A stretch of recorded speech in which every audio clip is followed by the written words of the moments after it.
Hi everyone. I'm Mary Madden. I'm the director of the Museum and Education Division for the Kansas State Historical Society. Thank you for joining us for our monthly virtual museum after hours program coming to you from the Kansas Museum of History. Tonight, I want to welcome authors Diane Eickhoff and Erin Barnhart. Diane Eickhoff has taught in a one-room schoolhouse, worked for civil rights and women's rights, edited textbooks, and served as a public relations director, and published widely as a freelance author over 3 decades.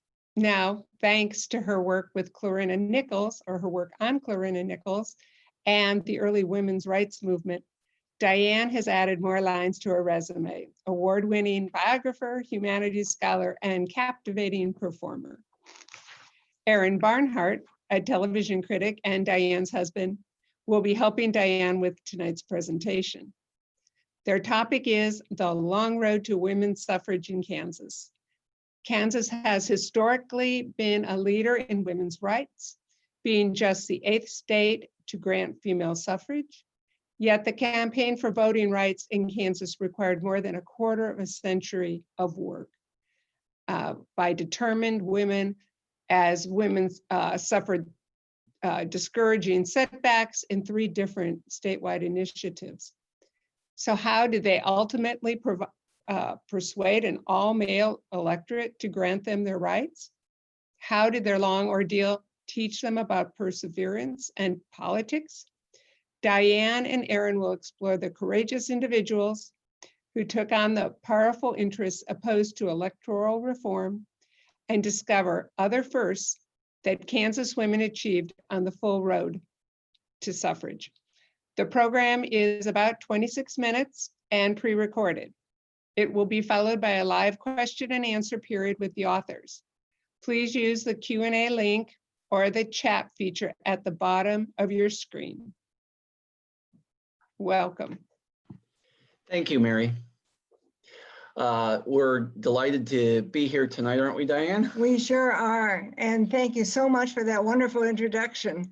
We've had a great time going across Kansas telling this story, not known by very many people, but hopefully more after tonight.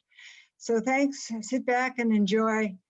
Yeah, we were only sad that we couldn't do this in person when we were first asked, of course, to be part of the after hours program. It wasn't the virtual after hours program, but this, as Diane just said, this is a presentation we've done throughout Kansas.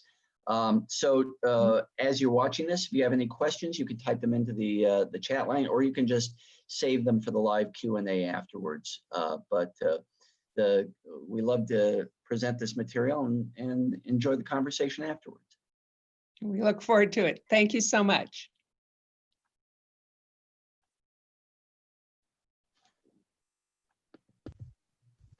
What do these states have in common? And they are 1859, 1867, 1894, and 1912. So each of these 4 dates is when Kansas women had a separate campaign to try to get universal suffrage. Mm-hmm. And universal suffrage is the vote. But in fact, the campaign to get women to vote goes back much further than 1859. In fact, It has a long history. That's right. Abigail Adams, who you're showing here, was in the, her husband, John Adams, is in Philadelphia, right? Right. She's home. She's writing letters to her husband. And one very memorable letter was when she said, "Remember the ladies." Yes, that's right. And I think probably some people listening remember, have heard those 3 words, but I'm going to put up here the extended quote here, because it gives a little bit more of the context about what she was talking about.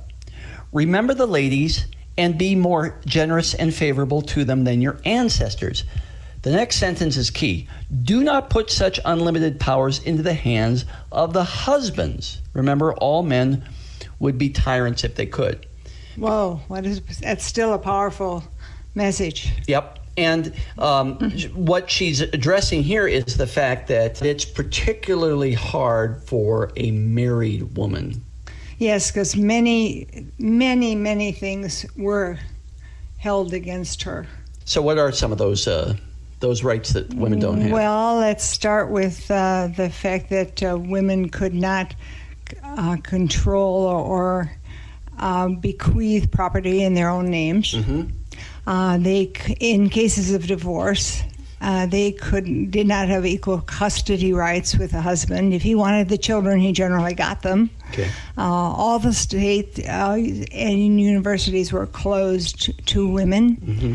And most of the higher paying professions were, well, probably all were. And in fact, even if a woman was able to find any kind of menial work, her wages could be garnished. And the husband could just follow her to her workplace and take her money. and this is a problem because, of course, back then, alcoholism was a huge problem. Mm-hmm. You had these scenarios where married women were trapped in homes with alcoholic men. They couldn't save any money. And if they tried, and there were no domestic violence laws, Mm-hmm. and if they tried to pack up and leave with the kids, he could get the kids back. Yeah, and shuffle her off to a home or something. And then what was that thing about if she went and stayed with somebody, the husband could? Oh, yes. If she went out of desperation, she went and stayed with her husband. Her husband was able to sue the brother who had sheltered the sister. What did he sue the guy for? Loss of personal services. Oh, okay. Guess what that is? Yeah, yeah. So there's that. I think you mentioned universities. Oh, inheritance laws. Now this was truly crazy. So a woman is married to a man. They have a joint estate, but as soon as he dies, if he dies without a will, intestate, the wife was entitled to 1/3 of her late husband's estate. The other 2/3 had to be given to a relative, a close male relative, even if they had to track down a fifth cousin in Europe. Of course, they could not serve on juries. And then the big one, of course, is that they could not vote. And it's funny, but I mean, you look over the list of all these things, and nowadays we would think that the one at the bottom of the list would be at the top of everybody's list, that women should the first thing they should do is demand the right to vote. Yes. Well, if they could not vote, they could not hold on to any gains that they made. That's right. At the top of this slide here, you have the year 1848. Now, that is a very important date in women's history, for this was the very first time that women gathered together to discuss the state of their wrongs. Yeah, and that's Seneca Falls, New York. It's held pretty much at the last moment. I mean, this wasn't exactly organized, a year in advance, more like 2 weeks. And they had a full house. Yeah. They found out that there were many women who felt the same way. Yeah. Frederick Douglass and others who were at the meeting urged the women to demand the right to vote. Men were a vital part of the women's movement right from the get-go. Yes, they were. In fact, there were as many men who were in favor of women's rights as there were women who were opposed to women getting their rights. Yeah. Seems odd, but true. For a lot of women, they saw the stakes. So 1848 is kind of a first moment for the women's rights campaign, but that then leads to a series of women's rights conventions held annually. And these are big affairs. Yes, they are. Some 1,000 to 2,000 people attended. And of course, they are working without amplification, and these women, most of whom had never spoken in public. It was really an amazing experience for the women who attended, for they found other women who were like themselves. They bonded with these women and they pledged their efforts to the cause. And one of the women who kind of rises up during this time is a newspaper publisher from Vermont. She's been actually quietly running her husband's newspaper for a few years, and her name is Clarina Nichols. Mm-hmm. And of course, you wrote a biography of Clarina. In the 1850s, she decides that really where she wants to be, where the action is out west. And the action is in Kansas. This was a time when this area was being flooded with newcomers. And the Kansas-Nebraska Act really gives her and her family the impetus to come out here. But Clarina Nichols saw this as her opportunity to get something really new in Kansas law. In Kansas law. And so in 1854, she comes out here. By 1856, she's found enough of her voice and enough of a comfort level in the Republican Party that they actually send her out to deliver stump speeches during the campaign of 56. So she's establishing her bona fides, and she's also making a lot of friends in what will eventually be the Kansas Republican Party. And it's this Free State Republican Party that will draft the Constitution for the state of Kansas. And so this is what we call, in 1859, the first Kansas campaign for women. 1859, Clarina Nichols attends the Wyandotte Constitutional Convention. She's there in a smoke-filled, tobacco-filled room with men. With temperatures over 100 degrees. Yeah, and tempers flaring inside, of course, because it's not exactly a unity convention. There's Democrats and Republicans in here. And the Democrats don't want anything to do with this, right? They take off for a circus in Kansas City. Yeah, they'd rather see that than hear Clarina Nichols talk about women's rights. She's gone around the state. It's not exactly a state yet, but she is collecting signatures to a petition that would grant women the right to vote, the first in the nation. That's right. And so as a result of these petitions and her, you would have to say her political skills and her allies. Yeah, all of her political allies, and she brings it all to bear, and the result is that Kansas becomes the first state in the Union to come into to achieve statehood with in their Constitution already written these important protections and rights for women. So let's go through them here. The first one is that old property thing, right? Mm-hmm. And not have to give it up to their husbands. Mm-hmm. Second, we have she has equal custody rights with fathers. No. Thirdly, there's equal access to higher education, which is a big deal because they're about to open a state university.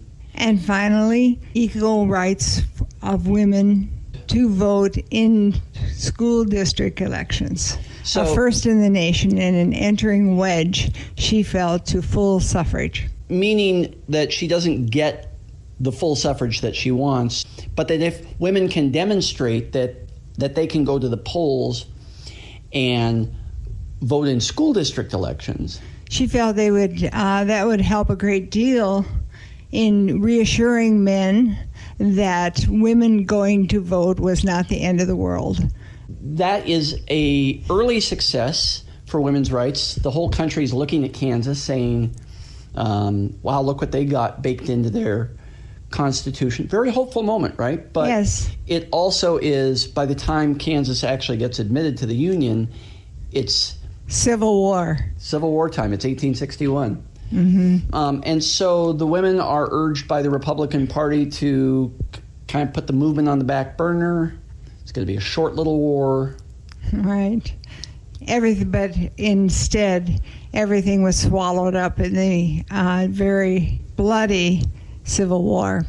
And the promises that had been made to the women that they would be soon getting equal rights with men, including suffrage, that was all just dismissed.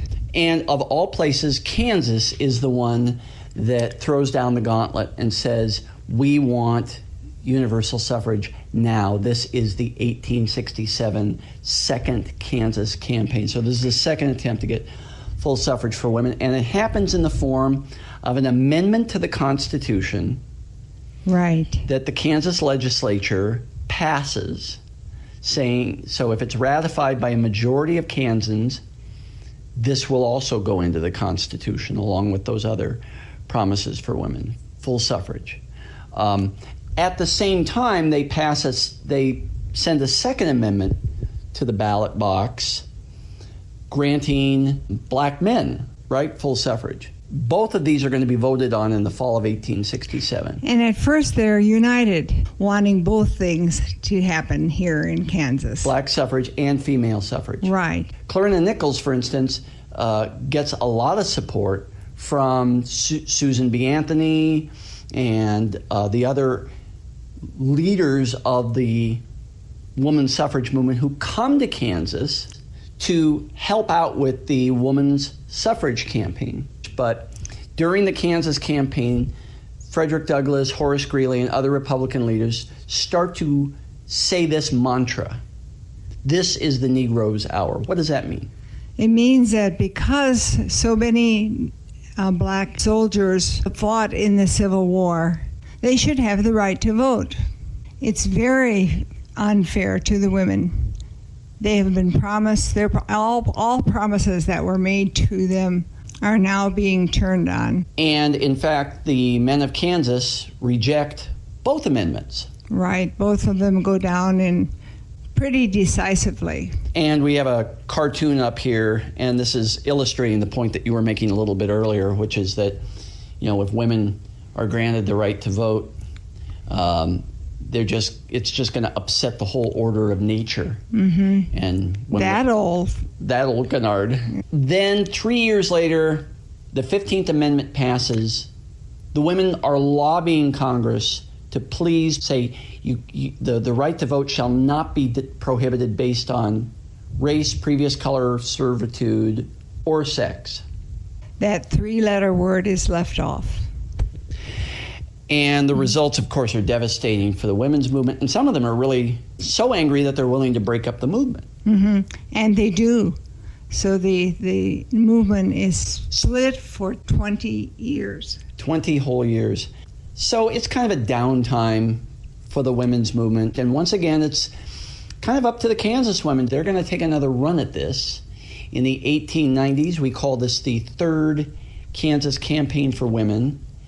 Mm-hmm. And this involves a person who moves into Kansas, and she's got a plan. She's got a plan to make this work this time. That's right. Her name was Laura Johns. And she is a teacher who comes to Kansas from Pennsylvania, determined to help Kansas women gain the vote. And she believes in the gradual method. She believes that if women school themselves in citizenship and prove themselves as worthy participants in the democracy, that men will have no choice but to grant them universal suffrage. That's the plan anyway. So the first thing that happens toward this is the Kansas legislature passes municipal suffrage. In 1887, another first in the nation. And they achieved another first on that very same day when Argonia, Kansas elects a female mayor. Her name is Susanna Salter. She was kind of put on ballot for a joke. Yeah, like the men, I don't know what they were thinking, because I guess they forgot that the women had all just been given the right to vote. So if you put a woman on the ballot, they might vote for her. So she served for a year, and it doesn't seem to have done her any harm because she lived to 103. So I guess in these ways, Diane, women are demonstrating that they have earned the right. Now they vote in school district elections. Now they're voting in city elections, that they've earned the right to full and universal suffrage. Absolutely. Unfortunately for Laura Johns, that's not the way it turns out. No, the Republicans turned their backs on women once again, and the amendment was then soundly defeated. So a very discouraging time now, not only in Kansas history, but as you can see here from this illustration that ran in the National Magazine. So this cartoon, you see Frances Willard, noted suffragist and temperance advocate there in the middle. And I think the purpose of the illustration is to show the legal status of women, which was equal to each of these disenfranchised men. What's interesting is that out west, all of these states begin to grant women universal suffrage. These states each have their reason, but these states need women to settle there. So Wyoming comes into the Union with suffrage, Colorado, Utah, Idaho, then there's a bit of a break. And then it picks up again in 1910, Washington. California. I think you told me that Arizona comes in about the same time that Kansas is thinking does. about this. So the ladies of Kansas say, they look to their east and they see no states with suffrage. Right. They look to their west and they see a bunch of states with suffrage. Everybody's got suffrage. So they say, okay, it's time for us to take a stand with the Western women. 1912, the fourth and final Kansas campaign to get suffrage. And they really go at this in a way that you really didn't see in the three previous campaigns. But they have advantages that the three previous attempts at suffrage did not have.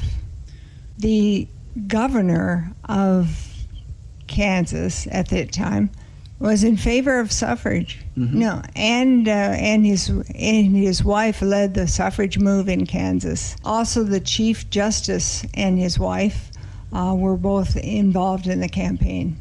There were a couple of technologies that were really crucial in the campaign. One of them, I guess, would be the telephone.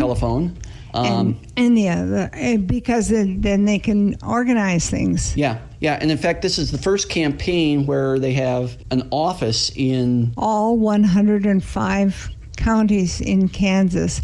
And in addition, in the schools, women have traditionally been considered that's their sphere. So women go into the schools and use that to turn men across Kansas for suffrage by having an essay contest. So this is a brilliant move because the students can bring this home to their parents who may or may not be enlightened, but a change is going to come across and it's going to be fueled by all of these women getting involved. There's an energy to this campaign.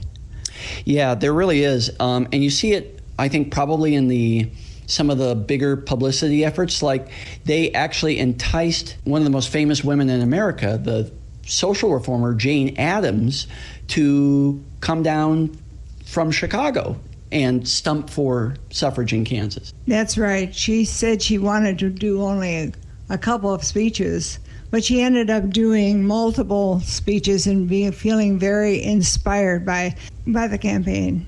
This next picture, you've called it the Governor Stubbs Auto Tour, and you have, and you mentioned already the governor and the Chief Justice, their wives were pro-suffrage, and a part of the suffrage campaign, and the men were pro-suffrage. But this auto tour was kind of one of the more celebrated moments of the campaign. So when the ladies came into a town, they honked the horn. Everyone would come out, and at that point, the ladies started handing out the leaflets. So in all of these ways, and many more, in fact, I've got some quotes here from the campaign, and I'll read them now. Yes, do. So the first quote we have here is from Lucy Johnston. She was the wife of the Chief Justice and part of the Governor Stubbs Auto Tour.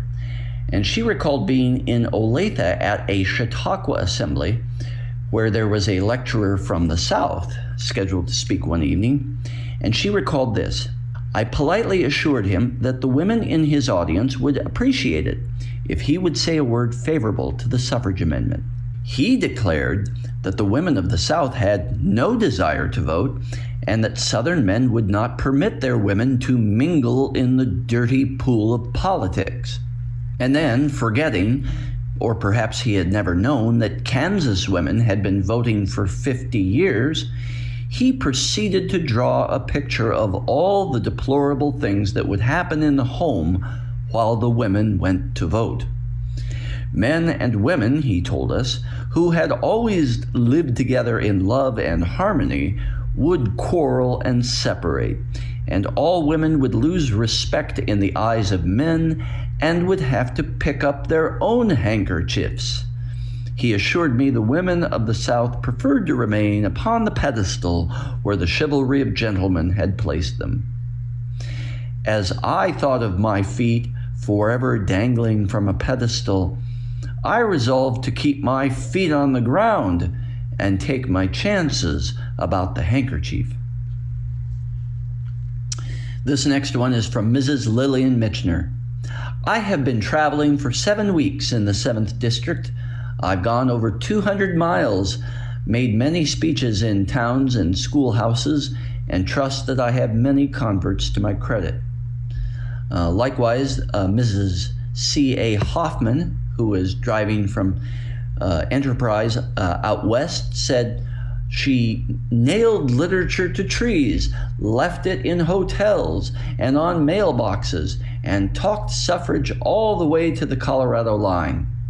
In the 3rd District, Mrs. Munson said, "Oh, you must visit the miners' unions whenever they meet at their various camps. It's easy to gain admission to any of the unions. I went to the Carmen's Union last evening, received the most courteous treatment and hearty applause from all of them. More voters can be reached in this way than by any number of public meetings. Even the secret orders let us in. Don't ask permission, just go and knock at the door as you would visit a neighbor, and they'll let you in." Mrs. Lizzie Smith of Stockton wrote, "I have sold 2 dozen eggs, 10 pounds of butter, 1 peck of crab apples, and engaged 2 pecks more. All the money goes to the suffrage fund." And finally, this from Minnie Grinstead, who was from Liberal and would be the first woman elected to the Kansas legislature in 1919. "The editor of one of our local newspapers ridiculed me. I either had to take him over my checkered apron or challenge him to a debate, and I chose the latter. He hasn't answered me yet." And she added, "In the spring, I shall take my children to my mother, then roll up my sleeves and go to work for the campaign." In the end, they do get this across the finish line. Election day, November of 1912, by a pretty comfortable margin, the women are able to gain universal suffrage. And again, Kansas joins that very small minority of states. And the rest of the country will have to wait 8 more years before they're granted universal suffrage. So if Kansas women hadn't gotten the vote in 1912, they would have had to wait 8 more years. And who knows, maybe women across the country would have had to have waited longer than 1920. I mean, it was a very close vote even in 1920 to ratify the 19th Amendment. Mm-hmm. So Kansas women played their part, not just for the women of Kansas, but for the suffrage cause overall, because they were at that point the easternmost state in the Union with universal suffrage. So you've compiled this list. It's a list of all the women who fought for suffrage. Occasionally people come up and said, "My great aunt Sarah worked in this campaign," or whatever, and I said, "I'll pull her on the list." Yep, so at the end of the list you'll see a few names that are unique to this presentation.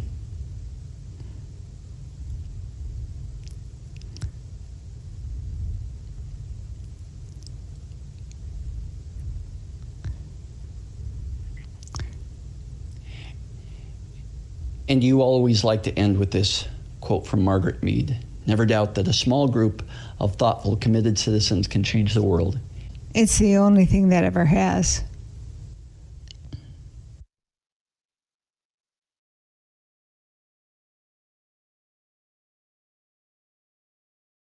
Hear from. All right, so we're getting on here. There we are. And so Diane, that was our presentation, and we got a question during it, and we'll get to that in a moment.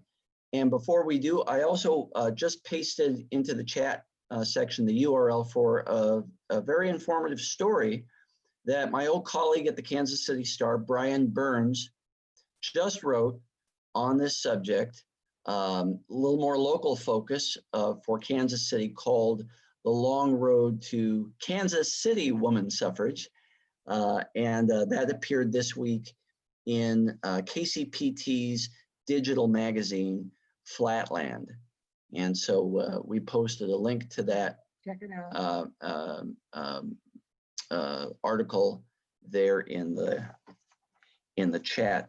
And in the chat, Timothy Ferry asked this question: what did women do if they were able to escape the household? Is this similar to the idea of slaves escaping, in the sense that women would have had no opportunity if they escaped because of abuse, alcoholism, etc.? And Diane, this brings up kind of one of the things that got women into the women's rights movement in the first place, was that many of them were indeed working in the anti-slavery movement. And they saw the parallels. They understood the parables, and they also knew that bad as it was for women, that doesn't bring into equate with slavery. But they did. There was definitely some identification. Right. And kind of on that same lines. So then what would happen, right? That's kind of the other half of your question. What would happen if a woman was released? Well, there were certainly many employment opportunities for women, even in mid-19th century America. But the ability to hold on to your wages, the ability to kind of maintain they were really short. Yeah, the ability to do that was greatly constrained by getting married. I mean, it was bad enough for women, but it was really bad for married women. If you look back on those lists of women's wrongs from 1848, most of them hurt married women even worse than they hurt single women. Okay, so we have had, in the time that we were talking here, a couple of people post the name of ancestors that how nice. Were in fact part of the suffragist movement back then. So we'll take those down and add those as well. Yeah, this was, this was a movement of women across Kansas, and it could not, I mean, this is the question that Mary kind of read in the intro. How does one half of the population convince the other half of the population? Very slowly. And in very large numbers, and in the sense that it's the right thing to do, right? And those conversations, and we can think of more recent political subjects where the time comes and people have conversations one-on-one and say, you know what, this is wrong and you need to right it. And you have the power to do that. And that was in fact what wound up happening. But Kansas women, I think, had a particular itching to get this done because of all the failures that they had experienced, right? Mm-hmm. Was there any other state in the Union where women were turned back as many times and as decisively as Kansas? Interesting question. Yeah. I'm not sure I know how many there were. I'd be hard pressed. Clarina, we do call Clarina's constitutional campaign a campaign, because it involved collecting signatures and demanding representation on the ballot. A question from our friend Michelle Martin. Hi, Michelle. Have you found any information about American Indian women and their involvement in Kansas efforts for suffrage. There was a specific suffrage organization for American Indian women down in Indiana, down in Indian Territory, present-day Oklahoma.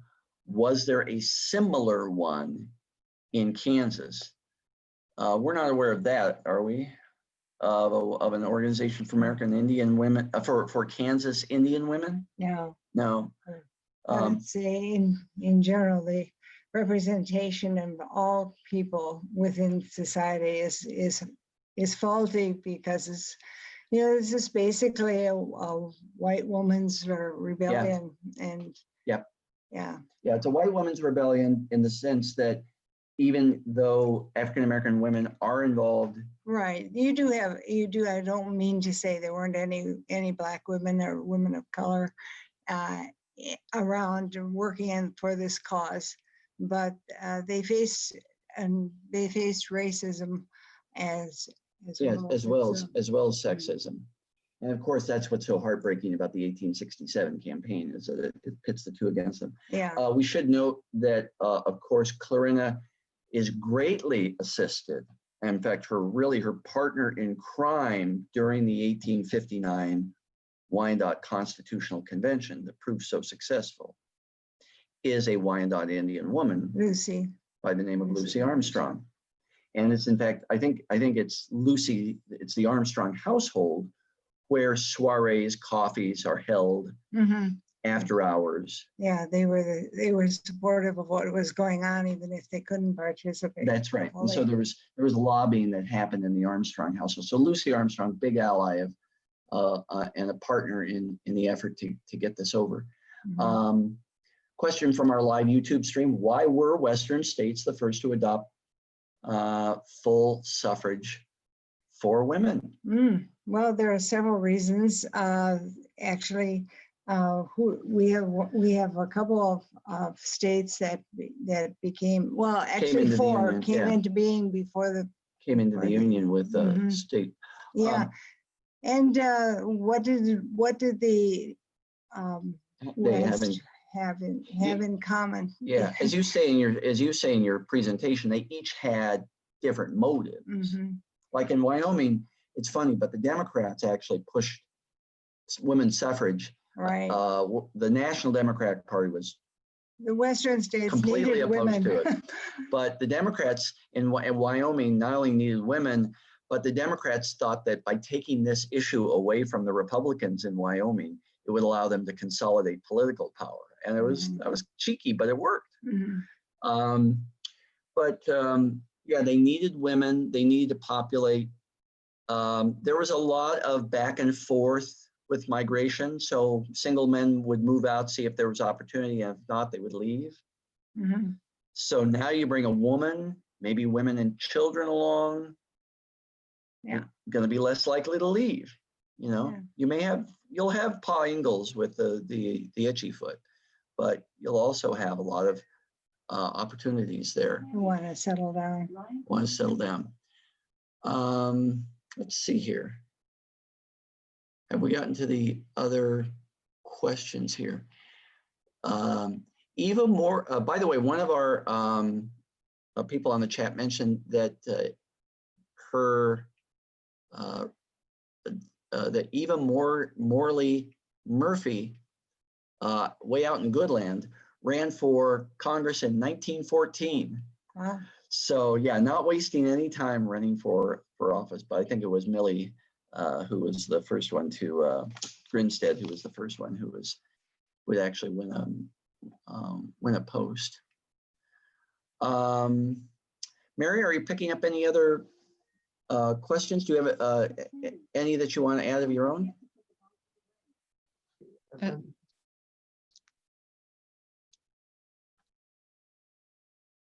Hi. Is it true that the color for women's suffrage is based and in honor of the Kansas sunflower? The yellow. As we see the yellow I don't know. banners. That sounds reasonable. Sounds like it should have happened. If it didn't, let's make it happen.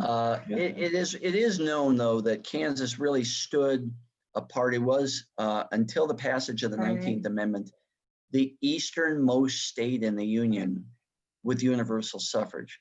So Kansas stood out because it was at that point not considered a Western state so much as a Midwestern state, and it looked east in many ways. It is. I think people are amazed at how many firsts actually happened in Kansas in regards to this movement, and how many women from the East came out to help the suffrage cause in Kansas, like you mentioned earlier, the big ones like Elizabeth Cady Stanton and Lucy Stone. And you had your quotes, your favorite quotes, and my favorite quote is from abolitionist Thomas Wentworth Higgins describing Lucy Stone. He said, "A little meek-looking Quakerish body with the sweetest, modest manners, and yet as unshrinking and self-possessed as a loaded cannon." That's great. Those are some pretty strong women, you know. Well, Lucy marries her husband and doesn't take his name. In the 1840s America, that's a very bold move. We have a question. It's scandalous. Scandalous. We have a question from Adina Moriarty. I'm fascinated with the lost town of Quindaro. Can you tell us a bit more about Clarina's time there? She was one of the original settlers in Quindaro, and it was a mix. It was a mixture of people. There was some. There were Indian people who were there. There were White abolitionists, and then African Americans. And African Americans who had come across the river. Yep, some had some had self-emancipated, and others were freed. Yeah. You know, the intro to Diane's book, and thank you, Dana, for the compliment about Diane's book. The first chapter of Diane's book is about an intervention that Clarina performs in Quindaro. So this is just about the time that Kansas is in free state control, but before it becomes a state. So what, I think 1860 was it? And, yes, right in that little era. And this break. And this woman shows up, and she has been chasing her husband across the country. She took the kids and ran. Yeah. And somehow they found out about that these children are being held in Quindaro. And she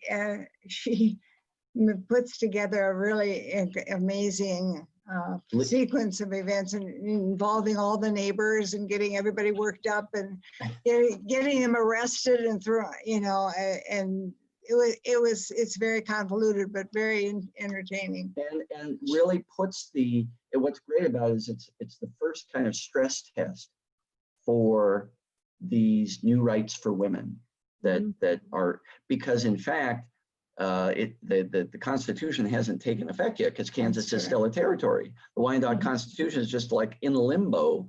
So Clarina really has to pull a lot of strings and work her allies to get her done. But the woman does in fact have a happy ending. She leaves Quindaro with her children, and they are reunited. Gets a divorce from the So in modern times, Katie Black asks, let's get to Caitlin Lumbert's question. Your comments on Democrats supporting suffrage in Wyoming and Republicans supporting suffrage in Kansas makes me wonder what party overall was the big advocate for women's suffrage in different states. Was it pretty even, or did Republicans promote it more? Did Democrats promote it more? It's interesting, right? Because the 19th Amendment passes under Woodrow Wilson's watch. Some would say Edith Wilson's watch. And we're not, saying that Democrats didn't play any part in this. But even individuals in all the major organizations, they do this turnabout. So they say, yeah, we support you, and then when it comes right down to it, they turn away. I would say the Republicans did more of that. They gave more lip service to women's suffrage, and they definitely in certain periods were very full-throated advocates of it. But at least in Kansas, when it mattered, they had a couple of opportunities to stand up, and they didn't stand up. Well, and if I can add into that, it was also with the temperance movement, and when we're the first state to have an amendment prohibiting alcohol. And so that's when the Republicans, the Democrats wanted to kind of back off on that, and the Republicans didn't want it to be repealed. And so they aligned with the women then who, were threatened because they didn't have the rights. So I think in Kansas history, there's a lot of trying to play different parties. And that's when women got the right to vote in municipal elections. Right. And then, of course, we have Carrie Nation, who I love the quote. She said, "You didn't give me the vote, so I had to pick up a rock." Another spunky woman. Yeah. That's great. Yeah. And I think that walks us into Katie Black's question quite nicely. In modern times, with women's rights under threat, potentially from Supreme Court rulings in the future, would the techniques that the women used back then work now? Actually, a number of them I think could. Certainly all that, talking in Persuasion. clubs and Yep. going door to door. Going into places where you normally wouldn't expect to find Maybe, the suffragists, right? So that's the takeaway, isn't it? Because I think something we've got to work through in our political sociology today is the fact that we are so compartmentalized, and not just on social media. You can actually see it if you look at maps of America. There are people who are in different political domains, and they don't talk to each other very much. So the idea that you would go into seemingly a hostile camp, there's just nothing for me more. A mining camp. I'm going into a mining You'd have camp. a lot of guts to go. But back then they felt a real affinity, especially with working men, and maybe even more than white collar men, and certainly speaking of collar, the clergy were always opposed to women's rights. Oh, clergy were horrible. So they felt like they needed allies wherever they could get them. And I feel like today we're talking about allies in terms of how many people we can get kind of on our side. And it's just really an us versus them kind of thing. And old-fashioned politics was really about having a big tent and getting people from all over to be in that tent. So in fact, maybe those tactics are going to be part of a solution going forward, just so that half the country is not hanging on whether one person gets appointed to one branch of the government by one person from another branch of the government, because that is maddening, and this felt much more like a people's movement than anything we're seeing in our politics today. Although, weren't you surprised at how many women themselves said, we don't, only bad women will vote, and I don't want to go to the polls.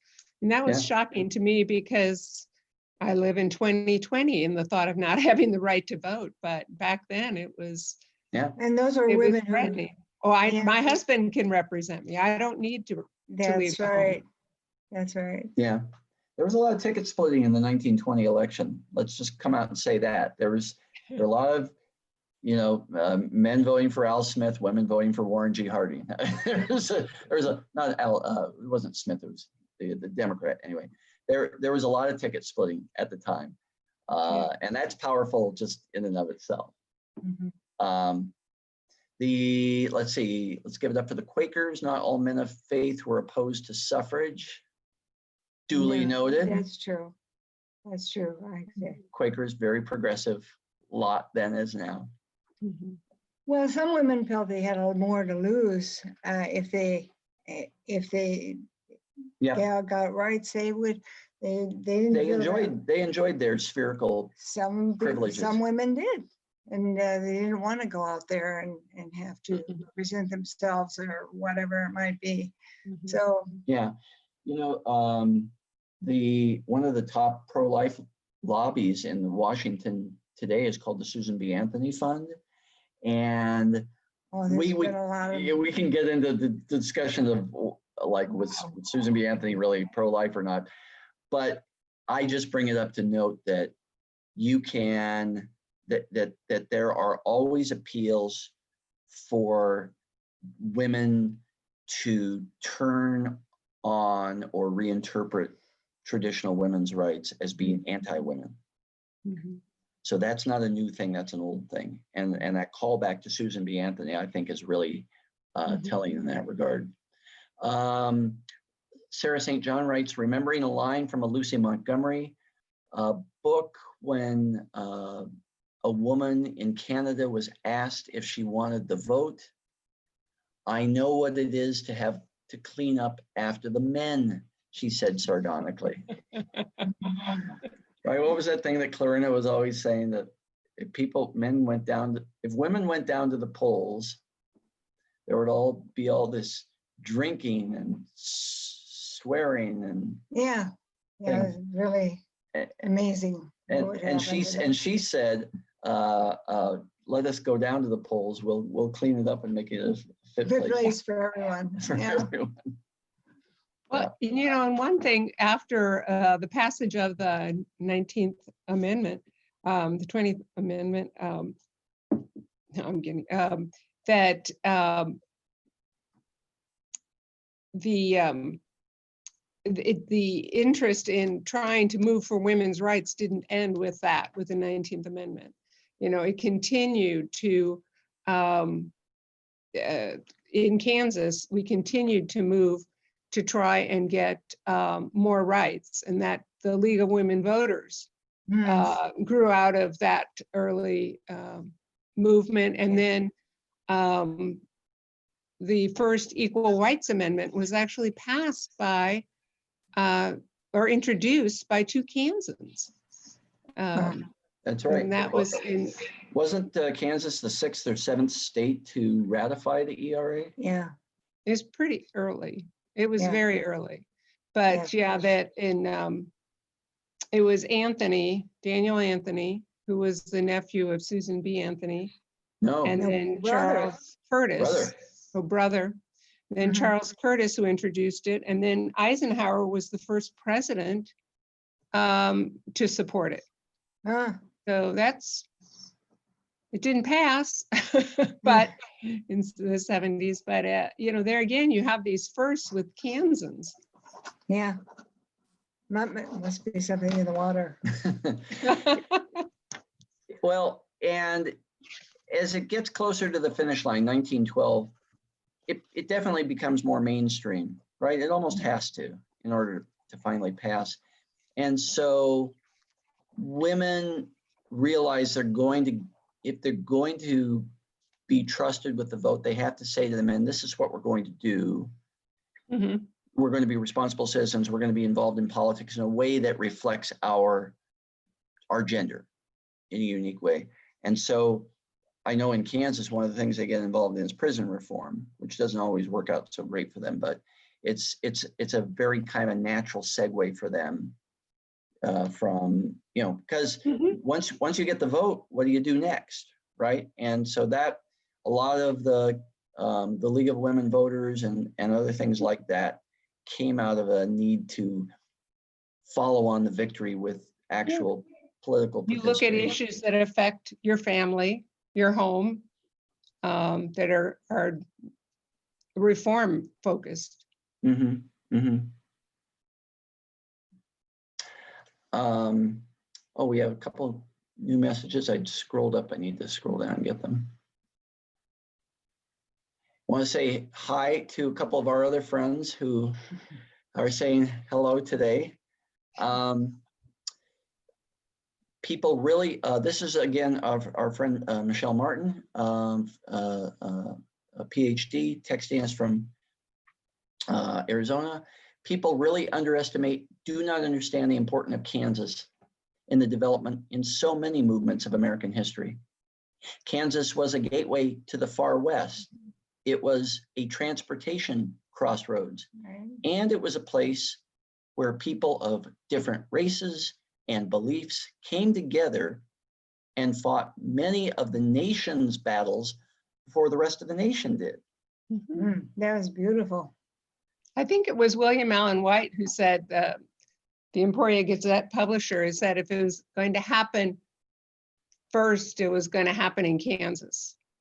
Whatever, which Yep. kind of carries on, that'll, whatever is going to happen, it's going to first happen in Kansas, for better or for worse. Yeah. I mean, like the 1918 flu started in Kansas. Not That's something true. That is so true. Yeah, the Spanish get a bad rap just because they did the best job of reporting on it. Yes. Hey, they did a better job reporting on it than American journalists did. So as a reward, we called it the Spanish Well, flu. no country involved. They were neutral in World War I. And so they, they could report. Britain, France, they didn't want to report that their troops were sick. So, yep, that's how it got the Spanish flu. Should have been called the Haskell County flu, I think. Or the Fort Riley flu, or the Camp Funston flu. Vicki Arnett, Kansas ratified the ERA in 1972. Thank you. Yep, that almost 50 years ago. We'll have to do a special, that'll be a program for us to do in a couple of years, right? 50 years after the ratification of the ERA. I think that'll be very, very interesting if perchance we have a woman in the White House, the East Wing, but if we have a woman in that powerful position, that'll be kind of an interesting thing to look back in. And if we still have a female Speaker of the House, because I think that some of the conversations we have here, right, about what happened in the past is it relevant now, right? The question's already come up.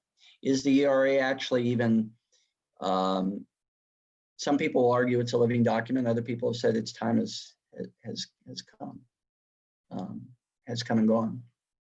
But Michelle's absolutely right. We moved here almost 24 years ago, and we dived right into the history. That's where Diane learned about Clarina Nichols, and we have traveled thousands of miles on behalf of Humanities Kansas, talking about these people and these stories that make up Kansas. And incredible stories. there really are others. There are not other, this is not duplicated in other states. And we're so much more than Oz. We all love that when people mention that, don't we? Yeah, they do. Are we done with questions?